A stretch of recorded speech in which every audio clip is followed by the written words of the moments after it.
കേരളത്തിലെ പ്രമുഖമായ ഒരു മേഖലയാണ് നമ്മുടെ നിർമ്മാണ മേഖല. റെയിൽവേ ചരക്ക് കൂലി കൂട്ടിയപ്പോൾ കേരളത്തിൽ പെട്ടെന്ന് സംഭവിച്ചത് മാധ്യമത്തിൻ്റെ ലീഡ് വാർത്ത സൂചിപ്പിക്കുന്നത് മാതിരി നിർമ്മാണ മേഖല സ്തംഭനത്തിലായിരിക്കുന്നു.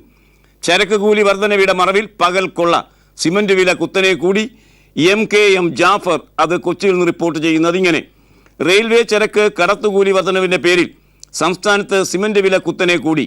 50 കിലോ പാക്കറ്റിന് ചില്ലറ വിലയിൽ 35 രൂപയുടെ വർധനവാണ് ചൊവ്വാഴ്ച മുതൽ വരുത്തിയത്. ഒരു മാസത്തിനിടെ ഇത് 2ാം തവണയാണ് സിമന്റ് വില കുത്തനെ കൂട്ടുന്നത്.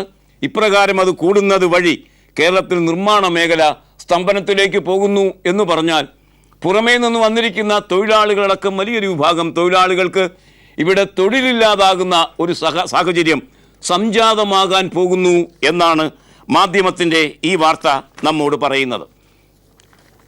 CPMൻ്റെ കേന്ദ്ര കമ്മിറ്റി അവലോകന റിപ്പോർട്ട് അവർ പരസ്യപ്പെടുത്തിയ റിപ്പോർട്ടിൻ്റെ ഉള്ളടക്കം എന്ത് എന്ന് മലയാള മനോരമ പറയുന്നു. പരസ്യപ്പെടുത്തി എന്ന് മനോരമ തർപ്പിച്ചു പറയുമ്പോൾ നമ്മളത് അവിശ്വസിക്കേണ്ട കാര്യമില്ല. അതുകൊണ്ട് തന്നെ മനോരമയുടെ ഈ ലീഡ് വാർത്താ റിപ്പോർട്ട് അത്രത്തോളം വിശ്വാസ്യമാണ് എന്നുകൂടി നാം ഓർക്കേണ്ടി വരും. മലയാള മനോരമയ്ക്ക് CPMൻ്റെ കേന്ദ്ര കമ്മിറ്റി അവലോകന പരസ്യപ്പെടുത്തിയ റിപ്പോർട്ട് ഇത്രത്തോളം പഥ്യമാകുന്നത് എന്തുകൊണ്ട് എന്ന് നമുക്ക് മനസ്സിലാകുന്നില്ല.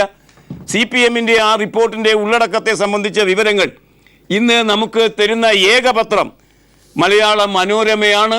ദേശാഭിമാനി പോലും അരിച്ചു പെറുക്കിയിട്ട് ഈ വാർത്ത നമുക്ക് തന്നിട്ടില്ല. ഏതായാലും വാർത്ത കാണുക. CPMൻ്റെ സ്വയം വിമർശനം: യുവത്വമകന്നത് പരാജയ കാരണം എന്നാണ് മനോരമയുടെ ശീർഷകം. ത്രിപുരയൊഴികെ എല്ലായിടത്തും തകർച്ചയെന്ന് CPM അവലോകന റിപ്പോർട്ട് സത്യവുമാണ്. ജോമി തോമസ് ആ വാർത്ത തരുന്നത് ഇങ്ങനെ: ചെറുപ്പക്കാർക്ക് CPMനോട് അതിൻ്റെ രാഷ്ട്രീയത്തോടും താല്പര്യമില്ല എന്ന് പാർട്ടി. ത്രിപുരയൊഴികെ എല്ലായിടത്തും CPMന് തകർച്ചയാണെന്നും കഴിഞ്ഞ പൊതുതെരഞ്ഞെടുപ്പിൽ പാർട്ടിയുടെ ബഹുജന സംഘടനകളുടെ ഉള്ളവരുടെ വോട്ട് പോലും നഷ്ടപ്പെട്ടുവെന്നും വിലയിരുത്തുന്ന കേന്ദ്ര കമ്മിറ്റിയുടെ അവലോകന റിപ്പോർട്ട് പരസ്യപ്പെടുത്തി. കൊല്ലം, കോഴിക്കോട്, ആലപ്പുഴ മണ്ഡലങ്ങളിൽ സംഘടനാപരമായ ദൗർബല്യങ്ങൾ പ്രകടമായി. അനുകൂല രാഷ്ട്രീയ സാഹചര്യത്തിലും കേരളത്തിൽ വ്യക്തമായ മുന്നേറ്റം സാധ്യമായില്ല. RSP മുന്നണി വിട്ടുപോയത് LDFനെ ദോഷകരമായി ബാധിച്ചു. അനുകൂലമായ ചില പ്രാദേശിക കാരണങ്ങൾ കൊണ്ടാണ് തൃശൂർ, ചാലക്കുടി, ഇടുക്കി മണ്ഡലങ്ങളിൽ വിജയിക്കാനായത്, അല്ലാതെ ന്യൂനപക്ഷ വോട്ടിൻ്റെ സമാഹരണം കൊണ്ടല്ല. വ്യക്തമായ മുന്നേറ്റം സാധിച്ചില്ല എങ്കിലും 8 സീറ്റുകൾ നേടിയത് പ്രാദേശിക കാരണങ്ങൾ മൂലം എന്ന് പ്രത്യേക ബോക്സ് വാർത്തയിൽ മനോരമ പറയുന്നു. അതിങ്ങനെ: കേരളത്തിൽ UDFനൊപ്പമായിരുന്ന ക്രൈസ്തവ മുസ്ലിം ന്യൂനപക്ഷങ്ങൾ നിലപാട് മാറ്റിയില്ല എന്ന് CPMൻ്റെ അവലോകന റിപ്പോർട്ട്. ഇടുക്കിയിലും ചാലക്കുടിയിലും തൃശ്ശൂരിലും ക്രൈസ്തവ ന്യൂനപക്ഷം LDFനെ അനുകൂലിച്ചത് പ്രാദേശിക കാരണങ്ങൾ കൊണ്ടാണ്. പൊതുവായി കേരളത്തിൽ അത്തരം ഒരു ഭാവമാറ്റം ഉണ്ടായിട്ടില്ല എന്നാണ് കേന്ദ്ര കമ്മിറ്റി പരസ്യപ്പെടുത്തിയ റിപ്പോർട്ട് എന്ന് മനോരമ പറയുന്നു. പരിഹാര നിർദ്ദേശങ്ങൾ ഈ റിപ്പോർട്ടിൽ നിർദ്ദേശിക്കപ്പെടുന്നത് എന്തൊക്കെ? CPMൻ്റെ ജനകീയ അടിത്തറ തകർന്നു എന്ന് തർക്കമില്ലാത്ത അനുമാനമാണെന്ന് പാർട്ടി ഏറ്റുപറയുന്നു. കാലഹരണപ്പെട്ട മുദ്രാവാക്യങ്ങളും പഴഞ്ചൻ പ്രചരണ രീതികളും മാറ്റാതെ പറ്റില്ല. ഇപ്പോൾ പാർട്ടി ഉന്നയിക്കുന്ന പല മുദ്രാവാക്യങ്ങളും ആവശ്യങ്ങളും പ്രസക്തമോ ജനതാൽപര്യം പ്രതിഫലിപ്പിക്കുന്നവയോ അല്ല.